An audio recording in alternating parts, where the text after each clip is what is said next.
RD. Sharma exercise 10.1 question number second क्या बोल रहा है। In a triangle ABC right angle at B, AB का वैल्यू दिया हुआ 24 सेंटीमीटर, BC का दिया हुआ 7 सेंटीमीटर। डिटरमाइन करने के लिए बोल रहा है sign A comma cos A, यानी साइन ए निकालना है कॉस ए निकालना है, और सेकंड पार्ट में क्या निकालना है साइन सी निकालना है और कॉस सी निकालना है, ठीक है ना। यहाँ पर बोल रहा है कि जो राइट एंगल जो है ना वो बी है सर, यानी हम बी को हम फिक्स कर देते हैं, ठीक है ना।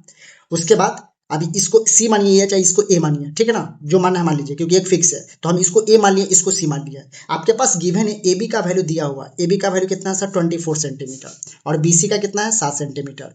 तो पाइथागोरस थ्योरम की हेल्प से आप हाइपोटेनस को फाइंड कर लीजिए, ठीक है ना। पाइथागोरस थ्योरम की हेल्प से in triangle A B C in which angle, ऐसे कर दीजिए, in which angle B is 90 degree, angle B क्या है 90 डिग्री है, ठीक है ना। तो आपके पास गिवन क्या है सर, यानी ए बी आपके पास दिया हुआ, ए बी कितना है सर 24 सेंटीमीटर, जो परपेंडिकुलर है, क्या है परपेंडिकुलर है, इसको ब्रैकेट में ऐसे कर लीजिए परपेंडिकुलर है, ठीक है ना। ए बी, बी सी आपका क्या है सर बेस है, ऐसा मत बोलिए परपेंडिकुलर है, ठीक है ना, ठीक है ना, उसको छोड़ दीजिए। बी सी क्या है सर, बी सी आपका, बी सी क्या है 7 सेंटीमीटर, 7 सेंटीमीटर। आपको AC कैलकुलेट करना है, ठीक है ना। 90 के सामने क्या बोले थे इंट्रो वीडियोस में, 90 के सामने हमेशा हाइपोटेन्यूस होता है सर, तो हाइपोटेन्यूस निकाल दीजिए, हाइपोटेन्यूस मतलब AC का वैल्यू निकाल दीजिए। तो बाई पीटी के अनुसार, यानी पाइथागोरस थ्योरम के अनुसार हाइपोटेनस निकालने का फॉर्मूला हाइपोटेनस इन है, तो हाइपोटेनस का square is equal to base का स्क्वायर प्लस परपेंडिकुलर का स्क्वायर। हाइपोटेनस को क्या माना है AC माना है, तो AC square equal to base कौन है सर, ये वाला बेस है, कितना है सर आपका BC का स्क्वायर, BC का स्क्वायर, और परपेंडिकुलर कितना है सर AB का स्क्वायर, ठीक है ना। बारीकी से वैल्यू रख दीजिए। मेरे को क्या निकालना है AC निकालना है, यानी AC स्क्वायर निकालना है सर। BC का वैल्यू कितना है, BC का वैल्यू है 7, 7 का स्क्वायर, और इसका कितना है 24, 24 का स्क्वायर। AC स्क्वायर 7 का स्क्वायर 49, 24 का स्क्वायर 576, ठीक है सर। AC स्क्वायर जो कितना होगा 576 में 49 जोड़ेंगे तो 625 होगा, 625 होगा, थोड़ा सा ऐसे कर लेते हैं 625 होगा। AC इक्वल टू ये आ जाएगा ओवर रूट 625, ठीक है ना। AC का वैल्यू कितना होगा सर आपके पास 625 किसका होता है 25 का, 625 स्क्वायर रूट किसका होता है 25 का, यूनिट भी लिख दीजिए 25 सेंटीमीटर, ठीक है ना। आपके पास तीनों आ गया सर, ये कितना है इसको लिख देते हैं, ये आया आपका 25 सेंटीमीटर, 25 सेंटीमीटर, ठीक है सर। अब आपसे क्या बोल रहा है साइन ए, ध्यान दीजिएगा, अब आपसे बोल रहा है कि साइन ए का वैल्यू निकालिए, साइन ए, ठीक है ना। तो ए यहां से देखिएगा, यानी इसको आप थीटा मानना है, यहां पे लिखिए मत, क्योंकि यहां पर ए क्या दिखा रहा है थीटा को दिखा रहा है। तो साइन ए क्या बोले थे आपके पास 90 डिग्री के सामने हाइपोटेन्यूस, हाइपोटेन्यूस फिक्स है, और थीटा ये है, तो थीटा के सामने क्या होगा सर परपेंडिकुलर। अब देखिएगा, इसलिए हम पी और बी नहीं लिए हैं, ठीक है ना, इसलिए ABC यानी BC AB लिए हैं, ठीक है ना। यानी ए क्या है थीटा का रोल निभाएगा सर, क्योंकि हमको साइन ए के रिस्पेक्ट, यानी ए के रिस्पेक्ट में हमको साइन का वैल्यू पूछ रहा है।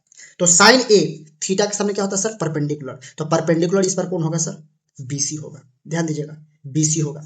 थीटा साइन का वैल्यू, साइन थीटा क्या होता है P बाई एच, यानी थीटा के सामने परपेंडिकुलर और 90 के सामने हाइपोटेनस, क्योंकि ये फिक्स है, ये फिक्स है, तो हाइपोटेन्यूस क्या है सर आपके पास AC है, ठीक है ना। वैल्यू रख दीजिए, BC का वैल्यू कितना है सर, BC का वैल्यू है 7 सेंटीमीटर, और AC का वैल्यू कितना है sir 25 centimetre, centimetre centimetre cancel 7/25, ये साइन ही आया सर। उसके बाद हमको कॉस निकालना है सर, क्या निकालना है कॉस ए निकालना है, ठीक है ना, कॉस ए निकालना है। फिर एंगल क्या होगा ए, थीटा नहीं लिखना है, यानी हमको कॉस का वैल्यू निकालना है एंगल ए के रिस्पेक्ट में, तो कॉस थीटा क्या होता है सर B/H होता है, तो थीटा के सामने परपेंडिकुलर है सर, ये परपेंडिकुलर है, और ये हाइपोटेनस है, तो ये बेस होगा सर B/H, ये बेस होगा, तो बेस क्या है सर AB B/H होता है, ठीक है ना। फॉर्मूला याद रखिएगा, ठीक है ना, कॉस ए यानी बेस अपॉन हाइपोटेन्यूस, हाइपोटेन्यूस क्या है sir AC, hypotenuse AC, AB क्या है सर 24 सेंटीमीटर, छोड़ दीजिए क्योंकि सेंटीमीटर सेंटीमीटर कट जाए, क्योंकि रेशियो है, रेशियो का कोई यूनिट नहीं होता है।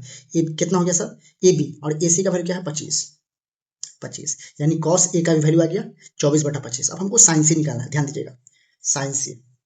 अब एंगल बदल जाएगा सर, अब ए एंगल नहीं होगा, अब ए एंगल नहीं होगा, अब सी के रिस्पेक्ट में देखिएगा, अब सी, अब यहां से देखिए तो ये थीटा बन गया, थीटा के सामने क्या होगा परपेंडिकुलर, यानी सी के रिस्पेक्ट में, सी के रिस्पेक्ट में अब ये परपेंडिकुलर होगा, सी के रिस्पेक्ट में ये वाला परपेंडिकुलर होगा, ये तो हाइपोटेन्यूज फिक्स है सर। जब ये परपेंडिकुलर है तो ये बेस हो जाएगा, ये बेस हो गया, ये परपेंडिकुलर है, ये तो हाइपोटेन्यूज हो जाएगा, ठीक है ना। तो साइन थीटा क्या होता है सर, परपेंडिकुलर अपन बेस, यानी सी के रिस्पेक्ट में परपेंडिकुलर कौन है सर, सी के रिस्पेक्ट में परपेंडिकुलर है A B sir, A B है, हाइपोटेन्यूज तो फिक्स है सर, ए सी वैल्यू रख दीजिए। आपके पास ए बी का वैल्यू कितना है सर, 24 और ए सी का वैल्यू क्या है सर, 25, यानी साइन सी का वैल्यू कितना है सर, 24/25। अब क्या निकालना है सर आपको, कॉस सी निकालना है, कॉस थीटा का फॉर्मूला क्या होता है, बी अपॉन एच। सी को देखिए, सी कहाँ है सर, सी पर जाइए, खड़ा होइए, अब सी के सामने ताकिए, तो सी के सामने ताकना है तो वो थीटा का रोल निभाएगा, यानी परपेंडिकुलर होगा, ठीक है ना। थीटा के सामने परपेंडिकुलर, अब फार्मूला क्या होता है, बेस अपॉन हाइपोटेन्यूज, यानी ये परपेंडिकुलर है, ये हाइपोटेन्यूज है, तो ये बेस होगा सर, यानी बी अपॉन एच, तो बेस क्या होगा सर, बी सी, और हाइपोटेन्यूज क्या होगा सर, ए सी होगा, ठीक है ना। अब वैल्यू रख दीजिए, बी सी का वैल्यू कितना है सर, 7, और ए सी का वैल्यू क्या है सर, 25, ठीक है ना। तो ये हम लोग का फाइनल रिजल्ट है सर, ठीक है ना। जो एंगल के रिस्पेक्ट में पूछेगा आप वहां पे खड़ा हो जाइएगा। अब ये एंगल है सर, यानी एंगल क्या बताए थे इंट्रोवर्टिव में, जो एंगल होता है एंगल के सामने वाला हमेशा, यानी थीटा के सामने वाला, ये सी जो है ना थीटा का रोल निभा रहा है, थीटा के सामने ये परपेंडिकुलर हो जाएगा सर। हम यहाँ पे खड़ा होंगे ना तो ये थीटा हो जाएगा, तो थीटा के सामने ये परपेंडिकुलर हो जाएगा सर। एक फिक्स है, 90 के सामने फिक्स है, तो 90 के सामने क्या होता है, हाइपोटेन्यूज होता है। अब अगर ए पर जाएंगे तो ए के सामने क्या हो जाएगा, परपेंडिकुलर, ये हाइपोटेन्यूज से परपेंडिकुलर है, तो ये क्या हो जाएगा, बेस हो जाएगा। अब यहाँ पे आइए, सी को अगर हम थीटा मानते तो सी के सामने वाला परपेंडिकुलर हो गया, ये हाइपोटेन्यूज है तो ये बेस हो जाएगा, ठीक है ना। ये चीज करना। अब हम लोग क्वेश्चन नंबर 3 पे चलते हैं।